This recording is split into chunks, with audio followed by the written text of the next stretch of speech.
Hello guys, আসসালামু আলাইকুম। আজকে চলে আসলাম নতুন একটি ভিডিও নিয়ে। আজকে ডিউটি শেষ করে ডাইরেক্টলি চলে যাচ্ছি এক বড় ভাইয়ের ইনভাইটেশনে। মূলত তিনি দেশে চলে যাচ্ছেন, সেই কারণে আসলে আমাদেরকে বরাবরের মতো আবারও পার্টি দিচ্ছেন। এর আগেরও একটা পার্টিতে আমাকে ইনভাইট করছিল, সেখানে আপনাদেরকে দেখাইছিলাম। দর্শক, আমরা যেখানে থাকি এখানে হচ্ছে আমাদেরকে রান্না করতে দেয় না, একমাত্র ক্যান্টিনে যে খাবার সেটাই আমাদেরকে খেতে হয়। তবে হ্যাঁ, ক্যাম্পের ভিতরে একটা জায়গা আছে যেখানে আমরা চাইলে পার্টি করতে পারি, কিন্তু অনুমতি নিতে হয় ওখানে পার্টি করতে হলে, এবং সেখানে রান্না বান্না করারই ব্যবস্থা আছে। দর্শক, এখন যে জায়গাটা আপনাদেরকে দেখাচ্ছি এটা হচ্ছে আমাদের ক্যাম্পেরই একটা অংশ। ক্যাম্পের ভিতরে ফাঁকা জায়গা হয়ে পড়ে আছে। আগে এখানে অনেক রুম ছিল যেখানে আমরা থাকতাম আর কি। আমি মূলত ডিউটি শেষ করে ডাইরেক্টলি এখানে চলে আসি, কারণ আমি ভিডিও বানানোর জন্য আসছি এবং আমাকে যেহেতু ইনভাইট করছে ওই জন্য ভাবলাম একটু আগে আগে গিয়ে খাবারের প্রসেসিংটা সহ প্রত্যেকটা ভিডিও আমি করব। দূরে যে গাড়িটা দেখতে পাচ্ছেন মূলত ওটাই হচ্ছে আমাদের দেওয়ানিয়া। নুরে আলম ভাই, আপনি কি রান্না বাড়ার দায়িত্বে আছেন নি? আপনি হলেন শেফ, আপনি কেমনে হেল্পার হন? রান্না বাড়া কত দূর? আমি কি ভিতরে যাই দেখবো রান্না? হ্যাঁ, হ্যাঁ, রান্না হয়ে গেছে অলরেডি। আচ্ছা ঠিক আছে, আমি ভিডিও ভিউয়ার্স, আমি ভিতরে গিয়ে দেখি যে খাবার দাবারের প্রসেসিং মোটামুটি শুরু হয়ে গেছে, কারণ আমার ডিউটি থেকে আসতে আসতে অনেক লেট হয়ে যায়। ততক্ষণে দেখি রান্না বাড়ার প্রসেসিং তারা শুরু করে দিয়েছে। ভিউয়ার্স, ফেসবুক পেজ থেকে যারা ভিডিওটা দেখছেন অবশ্যই একটা ফলো দিবেন এবং শেয়ার করে দিবেন। আর যারা ইউটিউব থেকে দেখছেন তারা অবশ্যই সাবস্ক্রাইব করে দিবেন। আর যদি অলরেডি আপনি সাবস্ক্রাইব করে থাকেন তাহলে অসংখ্য ধন্যবাদ আপনাকে। তো চলুন গাইস, দেখা যাক কি কি দিয়ে আজকের প্রসেসিংটা তৈরি করতেছে। আমি গিয়ে তাদের মুখ থেকে শুনে আপনাদেরকে জানানোর চেষ্টা করব। ভিতরে দিছে হচ্ছে আপনার মুরগি। हाँ, मुर्गी डाला है, उसके साथ प्याज भाजी। আচ্ছা, মশলা আর বিরিয়ানির মশলা যত রকম আছে সব রকমই এখানে দেওয়া আছে। প্রসেসিং মোটামুটি তৈরি। আর ইনি হচ্ছে इंडियन शेफ। थोड़ा सा बात करो ना भाई, क्या क्या कर रहे हो? ये क्या है? ये है प्याज फ्राई, ब्रिस्ता बोलते हैं। अच्छा, ये हो गए बेरिस्ता। ब्रिस्ता बोलते हैं। ये पूरा का पूरा रेडी हो गया अभी। हाँ? আচ্ছা, তো এখানে দুইজন ব্যক্তি আছে, তারা রান্না করতেছে, দুইজনে ইন্ডিয়ান। তো তাদের সাথে কথা বলে বুঝতে পারলাম আজকে হবে চিকেন হায়দ্রাবাদি বিরিয়ানি, যেহেতু ইন্ডিয়ান মানুষ তারা তাদের মতো করে রান্না করতেছে। আমি গিয়ে শুধু প্রসেসিং গুলো দেখতেছি। আর ইনি হচ্ছেন রফিক ভাই, ইনি মূলত নেসমা ইউনাইটেড ইন্ডাস্ট্রির একজন ফোরম্যান, সুপারভাইজার যাকে বলে। তিনি আসলে আমাদের সাথে অনেক কষ্ট করে রান্না করতেছে। আসলে ভিতরে এসি একটা পুরা রুম কভার করতে পারতেছে না, এর কারণে দেখা যাচ্ছে বারবার ঘেমে যাচ্ছিল তারা। এর সাথে সাথে আমিও ঘেমে যাচ্ছিলাম, তার কারণ ভিডিও করতে করতে আমিও নাজেহাল। আর রফিক ভাই প্রত্যেকটা খাবারই খুব সুন্দরভাবে রেডি করে। এর আগে আমি শুনছি রমজান মাসের ভিতরে রফিক ভাই একটা পার্টি করছিল, তার ভিতরে তিনি রান্না করছিলেন খুব সুন্দরভাবে। তবে আমি খাইতে পারি নাই সেটা। অবশ্যই আজকে সেটা টেস্ট করে দেখব কেমন হয়েছে, আর আপনাদেরকে অবশ্যই জানাবো। উনি অনবরত প্রত্যেকটা মশলা দিতেছে, প্রত্যেকটা মশলাই দিতেছে এবং সুন্দরভাবে মেরিনেট করতেছে খাবারগুলো। আসলে তার খাবারের প্রসেসিং গুলো দেখে মনে হচ্ছে যে আসলে বিরিয়ানিটা খুব সুন্দর হতে চলেছে। তো লাস্ট পর্যন্ত ভিডিওটা দেখবেন। আজকের ভিডিওটা একটু লং হতে যাচ্ছে, কারণ রান্না বান্না রিলেটেড ভিডিও। এই ভিডিওগুলো আপনাদের তুলে ধরার মূল কারণই হচ্ছে একটা, আমরা বাহিরের দেশে থেকে আসলে কি করি না করি আপনাদেরকে জানানোর চেষ্টা করি আর কি। এখন আবার তিনি টক দই অ্যাড করে দিলেন।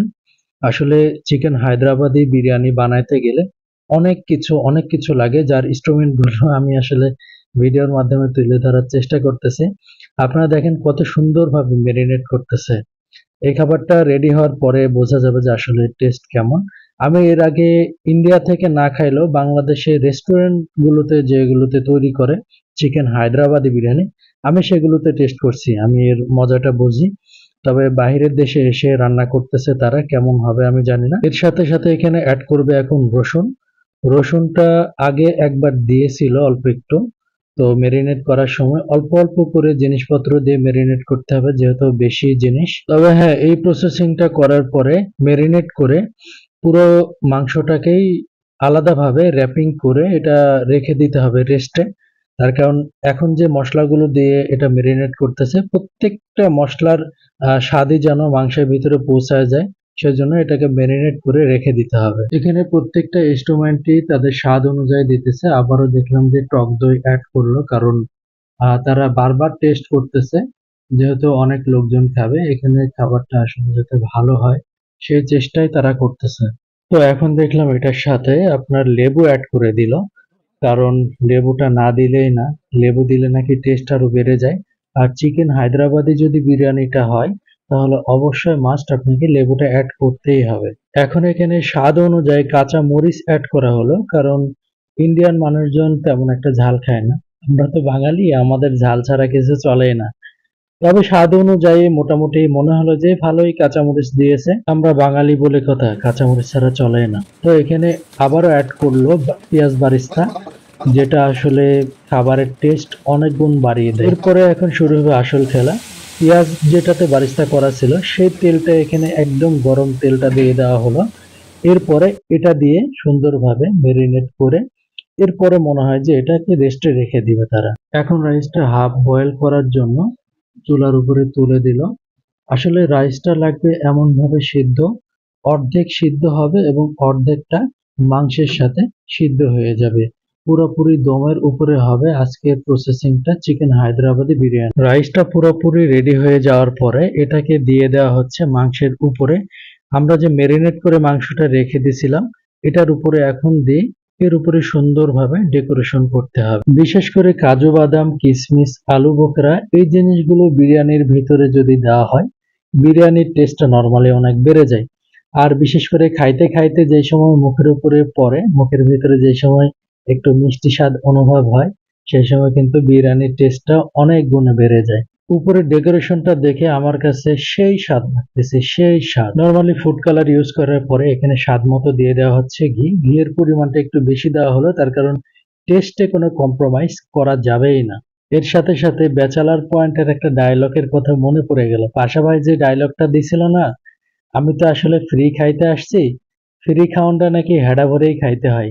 তো আজকে হেডা ভরে খাওয়ার জন্যই চলে আসলাম এখানে। অবশেষে ডেকোরেশনের কাজ শেষ হলো। এখন র্যাপিং দিয়ে এটা আসলে ফয়েল পেপার দিয়ে সুন্দরভাবে মুড়িয়ে, যাতে ভিতরের বয়েলটা কোনোভাবে বাইরে না আসে, এটাকে এখন দিয়ে দিবে দমে। এখন এটাকে আধা ঘন্টা থেকে ৪৫ মিনিটের জন্য দমে রেখে দেওয়া হবে। এর ভিতরে আমি ভিডিও করতে করতে ঘেমে গেছি গাইস, কি একটা অবস্থা! ভিতরে এসি একটা কাভার করতে পারতেছে না, আমি ঘেমে একদম অস্থির। এদিকে মাশাআল্লাহ বিরিয়ানি রেডি হয়ে গেছে। এখানে স্পেশালি সার্ভ করার জন্য দুইজন লোক আছে, তারা হচ্ছে একজন আসিফ ভাই, আমাদের স্টোরের ম্যানেজার, এবং আরেকজন হচ্ছে রফিক ভাই, যে ভিডিও শুরু থেকে নিয়ে শেষ পর্যন্ত কাজ করে যাচ্ছিল। আজকের ভিডিওতে রফিক ভাইকে অসংখ্য ধন্যবাদ না দিয়ে পারলাম না, তার কারণ তিনি একজন সুপারভাইজার কিংবা ফোরম্যান হয়ে আমাদের সাথে এত নর্মাল ভাবে বিহেভ করে খাবারের প্রত্যেকটা আইটেমই তিনি অনেক কষ্ট করে রেডি করছে। তাই কারণ তিনি একজন ইন্ডিয়ান, আর আমরা চাবো একজন ইন্ডিয়ানের হাতে চিকেন হায়দ্রাবাদি বিরিয়ানি খাওয়ার জন্য। এদিকে আমাদের গেস্টরা খেতে বসে গেছে। আসলে তাদের কাছ থেকে রিভিউ নিব খাবারটা আসলে কেমন টেস্ট হয়েছে। এখানে অনেক বড় বড় লোকজন আছে, এখানে হারিশ স্যার আছে, এখানে আজম স্যার আছে। প্রত্যেকটা মানুষই খুবই ভালো, খুবই ভালোভাবে তারা এসে এখানে খাওয়া দাওয়া করতেছে, খুবই নর্মাল বিহেভ। আসলে নেসমা ইউনাইটেড ইন্ডাস্ট্রিতে এসে অনেক মানুষকে দেখছি, আসলে এই মানুষগুলোর তুলনা হয় না। চলুন বাংলাদেশিদের থেকে রিভিউ নিয়ে আসি। ক্লাস কেমন হয়েছে বিরিয়ানি? ভালো হয়েছে? তা তো হইবই, ফ্রি খাওয়ান বলে কথা। ৩ মাস অনাহারে থাকার পর খাবার জুটেছে মাত্র কয়েক ঘন্টা হলো। এখনো ধকল কাটিয়ে ওঠা সম্ভব হয়নি, তাই ভ্রমণ ও ক্ষুধার ক্লান্তি ভরা শরীরেই মুক্তির সন্ধানে এগিয়ে চলার তো চলুন দর্শক, দেখে আসা যাক তারা কিভাবে খায়। মাগনা খাওন হেডা ভরে খাবো। বুঝলাম না, হেরাও নাকি হেডা ভরে খাইতে চায়? এত খাবার যদি হেরাই হেডা ভরে খায়, আমাদের কি কপালে খাবার জুটবো? আরে মূর্খ, ফ্রি খাওন না, রুমের ভাড়া দিছি না আমরা, বেটারা তো আগে নাস্তার টাকা ভাড়া লাগে কাটি লই রাখছি। ঠিকই তো, মনির ভাই তার ফ্রি ফ্রি ইনভাইট করে নাই, এর পিছনে কোনো উদ্দেশ্য অবশ্যই আছে। তাহলে তো নিজেকে টাকায় খাইতেছি, হেডা ভরে খাবো। ওই সে বল কা হেডা ভরে খা। আরে পাশা ভাই থামেন তো, এত হেডা ভরে খাইতে বলেন না, এমনি আমাদের খাবার মানে কপালে জুটবে কিনা তা সন্দেহ আছে। আপনি আবার হেডা ভরে খাইতে কইতেছেন মিয়া।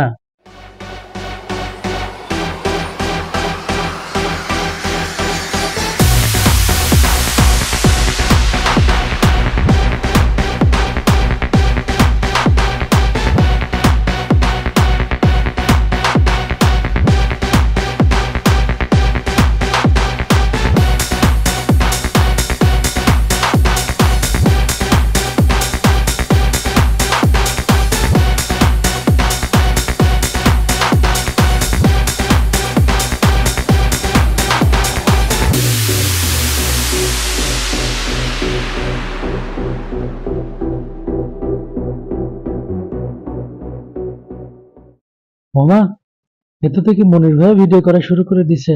করেন করেন, ভালো করে ভিডিও করেন। ভিউয়ার্স, ভিডিওটা কেমন হয়েছে অবশ্যই কমেন্ট বক্সে জানাতে ভুলবেন না, এবং সাথে সাথে আমার ভিডিওটা শেয়ার করে দিবেন, যাতে আপনাদের শেয়ারের মাধ্যমে আমি উৎসাহ পাই।